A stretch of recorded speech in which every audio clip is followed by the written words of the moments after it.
आपका मेरे YouTube channel पर स्वागत है। बेटा आज करेंगे हम अयोगवाह। क्या करेंगे? अयोगवाह। जैसा कि हमने कल कहा था कि हम करेंगे अगली वीडियो में अयोगवाह। अयोगवाह क्या होते हैं बेटा कि सबसे पहले हम इस शब्द का शाब्दिक अर्थ समझते हैं, यानी कि अयोगवाह का अर्थ समझेंगे और योग वाह, अयोग वाह और बिना ए के अर्थात बिना स्वर के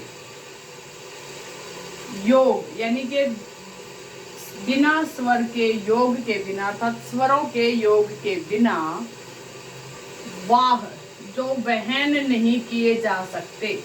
वहन, योग मतलब जोड़,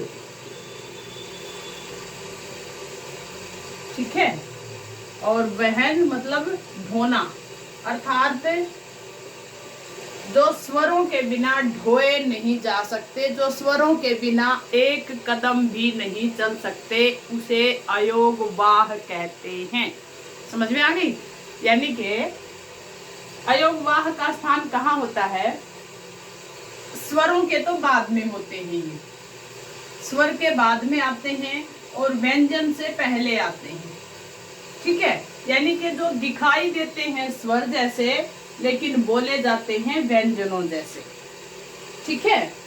दिखाई दे जो स्वरों की तरह है, यानी कि देखिए जब हम देखते ही नहीं तो कैसे दिखाई दे रहे हैं, जैसे स्वर हैं, लेकिन इनका उच्चारण क्या होता है? व्यंजन की तरह। उच्चारण क्या होता है? अंग, ओ, ठीक है।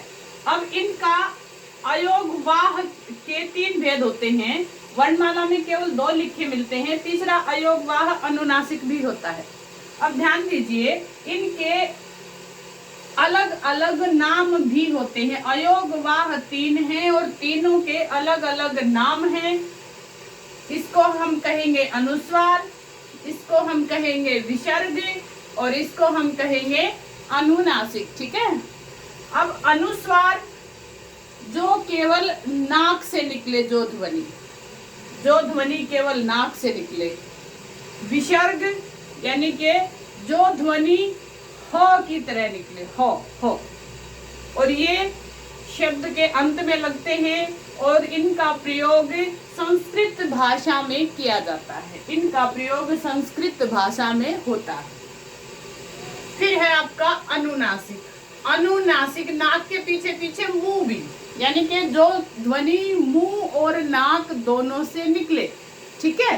जो ध्वनि मुंह और नाक दोनों से निकले उसे अनुनासिक, और जो केवल नाक से निकले उसे अनुस्वार, और जो ध्वनि ह के वर्ण के समान निकले उसे विसर्ग कहते हैं। समझ में आ गई?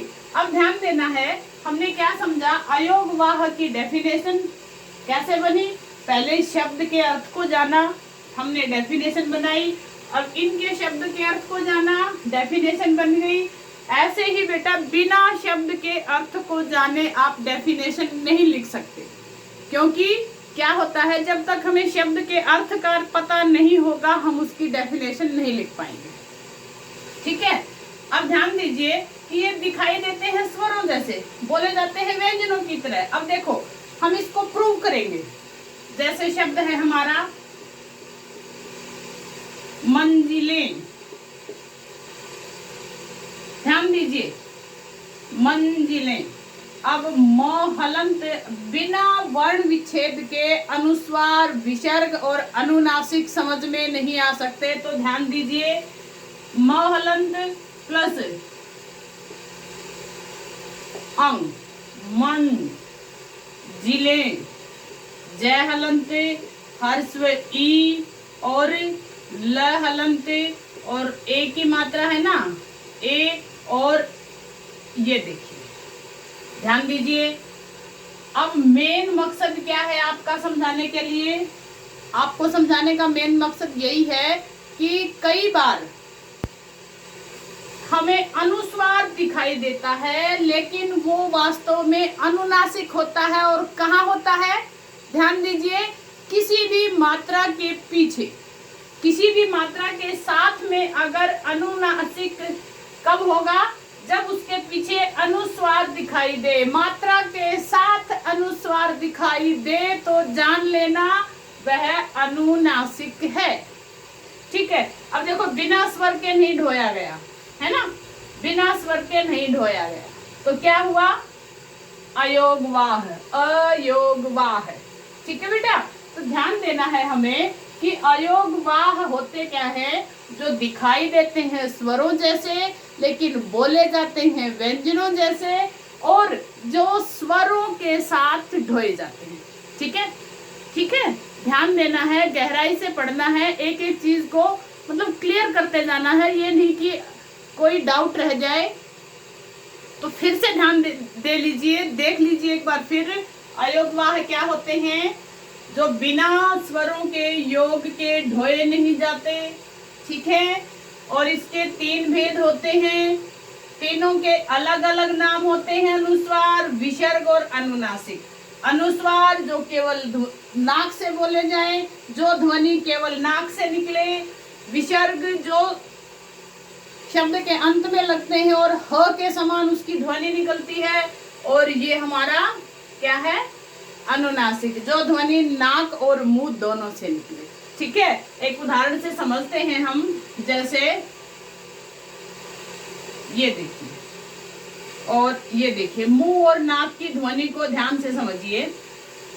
ये है हंस, हंस, हंस, हंस, हमारे नाक का उच्चारण हुआ है यहाँ पर हंस।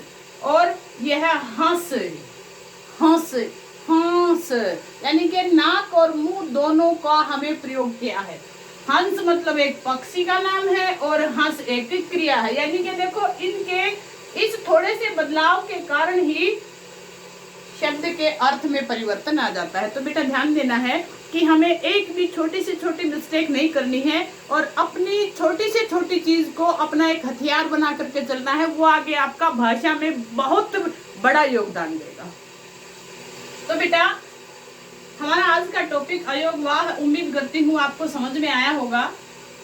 और अगर आपको कोई डाउट लगता है तो कमेंट बॉक्स में अपने कमेंट छोड़ दीजिए, आपके सारे डाउट क्लियर कर दिए जाएंगे।